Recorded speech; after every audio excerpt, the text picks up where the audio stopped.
طب اعمل ايه طيب؟ وانا لقيت غيره وقلت لا، ما احنا قاعدين في البيت مقطوعين في البيت. المروحه مش عايزه تشتغل. بصراحة يعني أنا هموت من الحر. انت شايفاني مروحه؟ انا مالي، ما تموتي من الحر. بقول لك ايه، في جنبنا جزيره تنط فيها. لا يابا ما بعرفش أعوم. يا بنت انا بهزر معاك، انت مجنونه تنط في البحر تغرقي. لا طبعا ما ينفعش تنط في البحر. دي بتهزر دي ولا ايه؟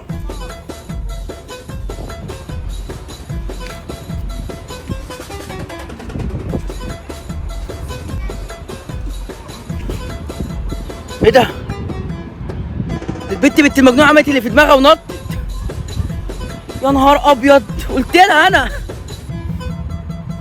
طب اعمل ايه؟ اقول لامها ايه دي؟ اروح اقول لامها ايه؟ اقول لها نطت مني في البحر وربنا ما انا مروح.